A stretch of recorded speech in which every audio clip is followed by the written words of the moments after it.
Chapter 3. Nagpatulong muna si Rinoa kay Lantis na makababa sa bintana bago niya tinanong ito. Nasaan si Henry? Bakit ikaw ang nandito? This is my room, sagot uli nito. Mukhang nagkamali ka ng napasok na kwarto. Nasapo niya ang kanyang ulo. Dala ng matinding hinagpis sa ginawang pagtataksil ng kasintahan at pagkahilo sa lintik na elevator, ay hindi na niya namalayan na mali ang numero ng suit na tiningnan niya kanina. I'm sorry Lantis. Hindi ko sinasadya ang mga inasal ko kanina sa'yo. Masyado lang kasi akong apektado ng problema ko. She sighed. I'm sorry. That's all I can say. It's okay. Napansin ko nga na medyo malaki ang pinoproblema mo. Sinulya pa nito ang transom window na dinaanan niya.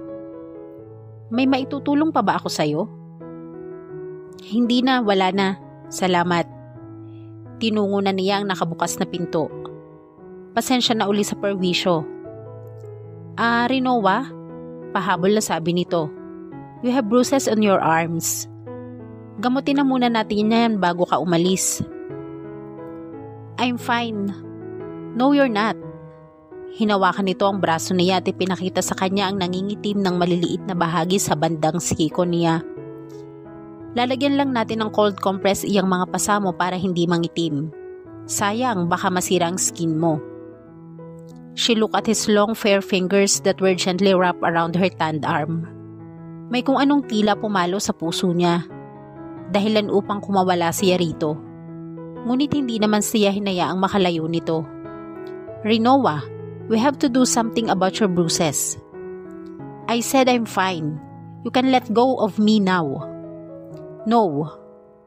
Bago pa siya makarason ay bumukas na ang pinto ng suit sa katapat na silid nito.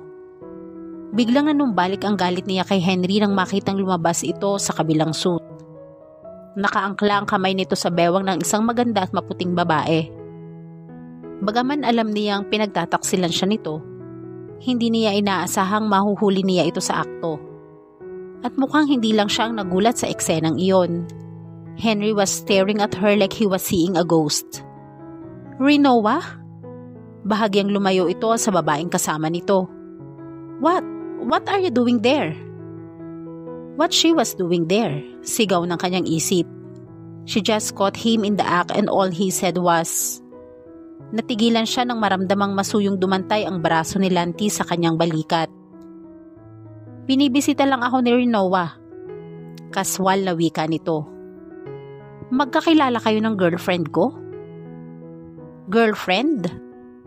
Oh my gosh! Bulalas naman ang babae. You're Lantis Nakago of the Billionaires Boys Club. You are so cute.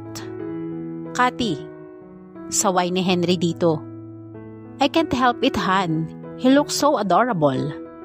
Kati naman, 1 linggo pa lang tayong engaged Napasinghap siya. Engaged? 1 linggo na kayong engaged, Henry? Kung nakakasigaw nga lang siguro ang kanyang isip ay baka paos na iyon. At kung hindi siya lihim na napigilan ni Lantis, ay baka nabugbog na niya ang walang hiyang Henry na ito. Engaged na pala kayo. Wika ni Lantis. Congratulations. Pasensya na pero may importante pa kasi kaming pag-uusapan nitong girlfriend ko. So if you'll excuse us. Can I have your autograph?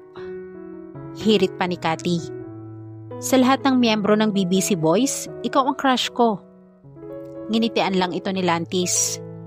Hinila naman ito ni Henry patungo sa elevator. Ngunit bago tuluyang umalis, ay pinikul pa siya ng nagtatakang tingin ng walang hiyang lalaki.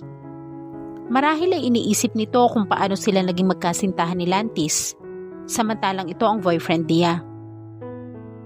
Tila siya nauupos na kandila na naupo sa silya. I can't believe it. Sambit niya. Totoo ngang may iba siyang babae. Kaya pala nitong mga nakaraang linggo ay malamig na ang pakikitungo niya sa akin. Ang taksil na iyon.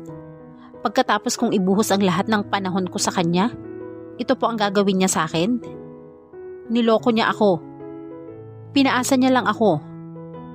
I'm gonna kill him. Hindi yatang magagandang ideya yan. At sinabi pa niya mismo sa harap ko na engaged na sila ng babaeng iyon. I was waiting for that damn ring. I've been anticipating his damn proposal for a week now. I really gonna kill him. Would you like some tea? No, I would not like some tea. Would you like some scotch? Yes, I would like some scotch. Nagsalin ito ng inumin sa baso at iniabot iyon sa kanya. Agad naman niyang kinuha iyon at tinungga. Maayos na ba ang pakiramdam mo? Maya-maya ay tanong nito. Ngayon ay naiintindihan ko na kung bakit kinakailangan mo pang pumuslit sa kwarto ng boyfriend mo gaya ng ginawa mo kanina. He is not my boyfriend anymore. Okay. That bastard. Bakit ba gumagawa pa ng mga ganoong klase ng tao ang Diyos?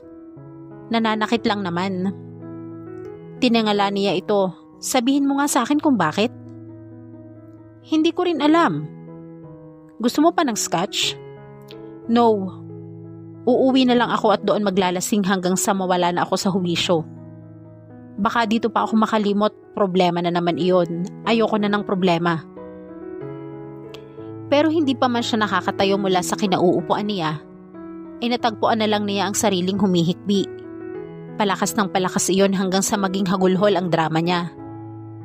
Lantis pulled the chair and turned it around before his hat. Pagkatapos ay inabutan siya nito ng isang kahon ng tissue paper na hindi na niya natinanggihan. Hindi ko alam na pwede rin palang maging maganda ang isang babae kahit namumula ang ilong niya sa pag-iyak. Huwag mo akong bulahin, Lantis. Wala ako sa mood. Hindi ako marunong mambola. Ano yung ginagawa mo? I'm admiring you.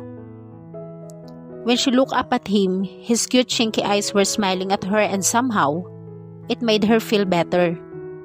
Napatitig na lang tuloy siyang muli rito sa kabilang ng panakanakang pagsinghot niya. Posible nga kayang magkaroon ng cute na lalaki sa mundo? For her, anything that was cute was evil. Hindi nga ba at cute din ang unang naging description niya sa demonyitong Henry na iyon?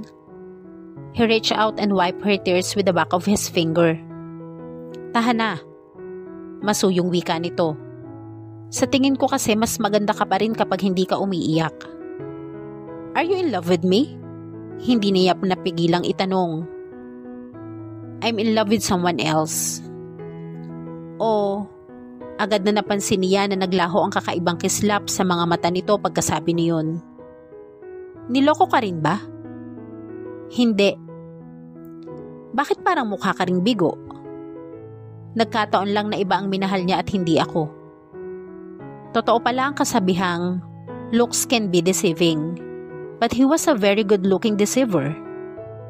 Inabutan niya ito ng tissue paper.